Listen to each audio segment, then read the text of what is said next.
ఓం శ్రీకృష్ణ పరబ్రహ్మణే నమః. ఓం శ్రీ పరమాత్మనే నమః. శ్రీమద్ భగవద్గీత సందేశం అపూర్వమైనటువంటిది. అనేక అంశాలు కర్మయోగము, జ్ఞానయోగము, భక్తి యోగము, ధ్యానయోగము, ఆత్మ సంయమ యోగము, ఇంకా అనేక అంశాలు ఇందులో వస్తాయి. అంతేకాకుండా సత్వగుణం ఏమిటి, రాజసగుణం ఏమిటిది, తమో గుణం ఏమిటిది, ఇవన్నీ అంశాలు కూడా చర్చకు వస్తాయి.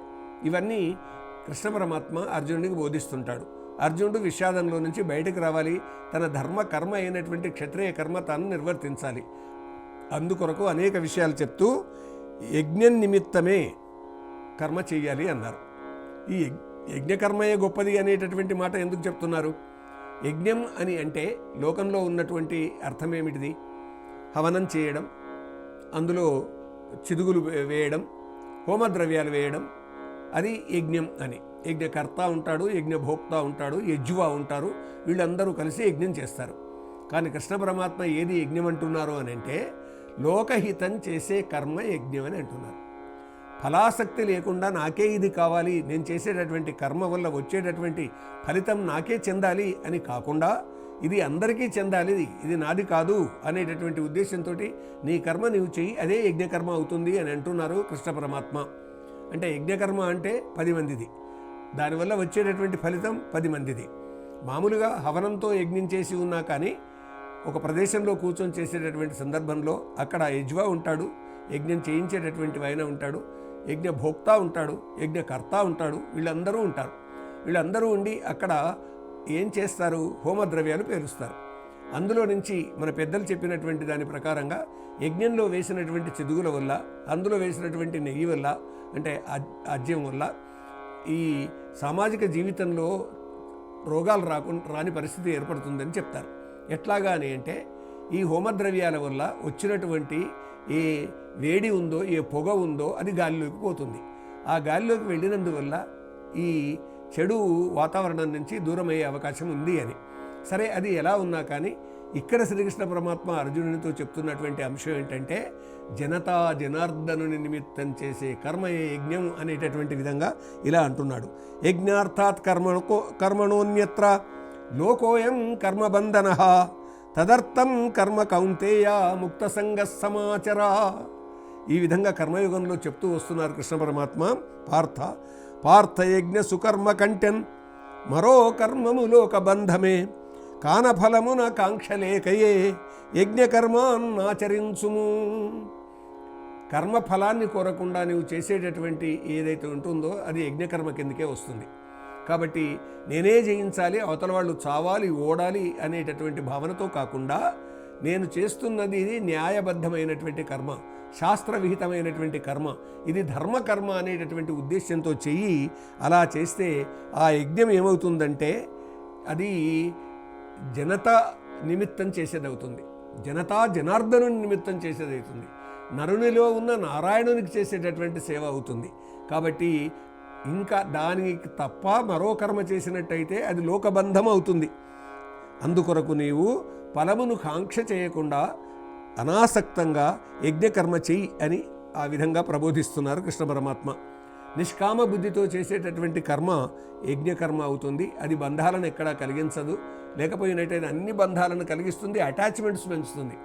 ఎప్పుడైతే అటాచ్మెంట్స్ పెరుగుతాయో, సంఘం అనేటటువంటిది ఉంటుందో, దానివల్ల ఇది నాకు కావాలి, ఇది నాకు కావాలి అనేటటువంటి ఆసక్తి పెరుగుతుంది. ఎప్పుడు ఆసక్తి పెరుగుతుందో అది లోకబంధం కలిగించేటటువంటి కర్మ అవుతుంది. బంధాల నుంచి బయటపడాలి కానీ బంధాలలో బిగిసిపోరాదు. ఎందుకొరకంటే బంధాలు విడివడమే మోక్షం అప్ప అన్నారండి రమణ మహర్షి. ఎంత గొప్పగా చెప్పారు స్వామి. రమణ మహర్షి దగ్గరికి ఒక ఆయన వచ్చి ముక్తి అంటే ఏంటి స్వామి అని అడిగారంట. అంటే బంధాలు విడివడమే ముక్తి అన్నారంట అండి స్వామి. అది కూడా ఒక పలక మీద రాయించారు, మౌనంగా ఉన్నారు స్వామి. కాబట్టి కృష్ణ పరమాత్మ ఇదే చెప్తున్నారు. అంటే కృష్ణ పరమాత్మ భగవద్గీతలో ఏది చెప్పారో, అంతఃపూర్వం ఉపనిషత్తులలో ఏది ఉన్నదో అదే తత్వాన్ని భగవద్గీత చెప్పింది.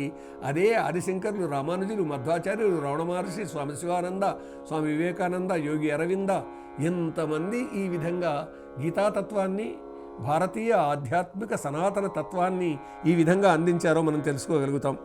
ఇంతకు ఏమిటి యజ్ఞము అంటే భగవద్విషయమైనటువంటి కర్మ యజ్ఞం అవుతుంది, లోకహితకారకమైనటువంటి కర్మము యజ్ఞం అవుతుంది, అన్నం కావాలి మనిషికి, వస్త్రం కావాలి మనిషికి, గృహం కావాలి మనిషికి, భూమి కావాలి మనిషికి.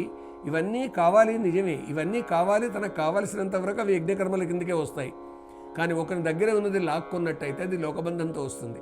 తనకెంత కావాలో అంతవరకు మాత్రమే తీసుకోవాలి, అంతకు మించి ఏదైనా తాను స్వీకరించినట్టయితే దొంగతనం కిందకే వస్తుంది అని ఇంత గొప్పగా భారతాది గ్రంథాలు బోధించాయి, భగవద్గీత బోధించింది. హోమంతో చేసేటటువంటి యజ్ఞమే ప్రచారం ఉంది లోకంలో. అలా కాకుండా సంఘంతో చేస్తే బంధం వస్తుంది. అందువల్ల ఈ సంఘరహితమైనటువంటి కర్మనే మనం చేయాలి. ఆ సంఘరహితమైనటువంటి కర్మకు సంబంధించే యజ్ఞకర్మగా చెప్పడం అనేటటువంటి కృష్ణ పరమాత్మ చెప్తున్నాడు. సర్వజన సంక్షేమార్థం చేసేటటువంటి కర్మ ఇది. ఎందుకంటే ఇది యుద్ధకర్మ అనేటటువంటిది. ఇందులో ఎందరో బాధపడతారు, చనిపోతారు అనేటటువంటి భయం కాదు. ఇక్కడ శాస్త్రవిహితమైనటువంటి కర్మ నేను చేయమని చెప్తున్నాను అనేటటువంటి ఉద్దేశంతో, నీ ధర్మకర్మ నీవు చెయ్యాలి అనేటటువంటి ఉద్దేశంతో దేవతలు, రాక్షసులు, ఆ తర్వాత మానవులు అందరూ యజ్ఞాలు చేస్తారండి. అంటే మానవుల్లోనే మానవ దేవతలు ఉంటారు, మానవుల్లోనే మానవ రాక్షసులు ఉంటారు, మానవుల్లోనే మానవులు ఉంటారు. కాబట్టి దేవతా యజ్ఞం అనేటటువంటిది తమ కొరకు కాక ఇతరుల కొరకు చేసేది, రాక్షసులు చేసేటటువంటి యజ్ఞం తమ కొరకు చేసేది, మానవులు తాము ఇతరుల కొరకు చేసేటటువంటిదిగా మానవుడు భావించి చేయాలి, రాక్షస కర్మను చేయకూడదు అనేటటువంటి ఉద్దేశంతో లోకహిత కర్మయే యజ్ఞం అవుతుంది. నీవు ఇప్పుడు చేసేది లోకహితానికి కూరుకున్నటువంటిది కాబట్టి అందువల్ల ఇది యజ్ఞకర్మ అని బోధిస్తున్నాడు కృష్ణ పరమాత్మ. ఇది పవిత్రమైనది అని. ఈ విధంగా గీతాతత్వాన్ని తెలుసుకుందాం. ఓం యత్ర యోగేశ్వర కృష్ణో యత్ర పార్థో ధనోద్ధరః తత్ర శ్రీ విజయోభూతి ధ్రువాని తిర్మమా. స్వతంత్ర భక్తి యూట్యూబ్ ఛానల్ ని సపోర్ట్ చేయండి.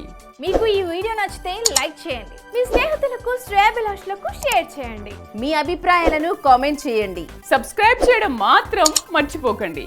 మరిన్ని వీడియోల కోసం బెల్ సింబల్ ని ప్రెస్ చేయండి. స్వతంత్ర భక్తి ఛానల్ ప్రేక్షకులకు ధన్యవాదాలు. స్వతంత్ర భక్తి YouTube channel, please like, share and subscribe.